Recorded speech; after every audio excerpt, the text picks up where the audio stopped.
ঠিকঠাক পরিষেবা মেলে না, ব্যাংকের কর্মরত কর্মীরা দুর্ব্যবহার করেন, এমন কিছু অভিযোগ তুলে ব্যাংকের গেটে তালা ঝুলিয়ে সামনে বিক্ষোভ দেখালেন গ্রাহকদের একাংশ। বৃহস্পতিবার খোয়াই মহকুমার বাইজালবাড়ি থানার অন্তর্গত গ্রামীণ ব্যাংকের পদ্মবিল শাখার সামনে বিক্ষোভ। 2 ঘণ্টা বিক্ষোভ করার পরে পুলিশ ও পদ্মবিল ব্লকের বিডিওর মধ্যস্থতায় গ্রাহকদের সঙ্গে আলোচনা বসেন ব্যাংক কর্তৃপক্ষ। পরে বেলা 3:30টায় তালা মুক্ত করে দেয় গ্রাহকরা।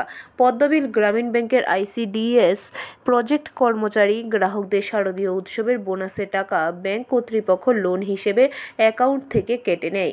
গ্রাহকদের অভিযোগ, লোনের টাকা প্রতি মাসে একবার করে পরিশোধ করা হয়, তার উপরন্ত বোনাসের টাকা ব্যাংক লোন হিসেবে কেটে নিয়েছে।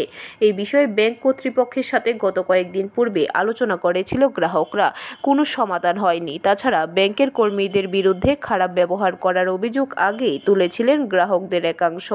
গ্রাহকের প্রতি কর্মীদের দুর্ব্যবহারের আরও একটি ঘটনা সামনে আসার পরে এই দিন ক্ষোভে ফেটে পড়েন গ্রাহকদের একাংশ।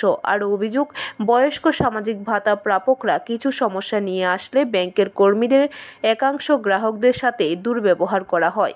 শতাধিক গ্রাহক ব্যাংকের সামনে বিক্ষোভ দেখাতে শুরু করেন, এমনকি ব্যাংকের মূল দরজায় তালাও ঝুলিয়ে দেন তারা। আমি প্রায় গ্রামীণ ব্যাংকে আসি অনেক কাজ করার জন্য। ওনাদের ব্যবহার দেখি, ভালো পোশাক দেখলে বসেন দিদি, খারাপ পোশাক আপনারা কি হুড় করছেন, চলে যান।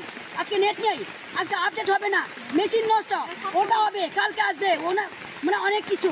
ওনারা হয়তো একটু আগে পুলিশকে খবর দিয়েছেন, আমরা পুলিশ বাইরে বলছি, স্যালুট করছে, পুলিশ বাইরে আসুক, ওনাদেরকে ওরাও আমাদের কোনো কিছু করবে না, কারণ ওনারাও জানে আমাদের কতটুকু আমরা কষ্ট করছি সারা দিন রাত 24 ঘন্টা।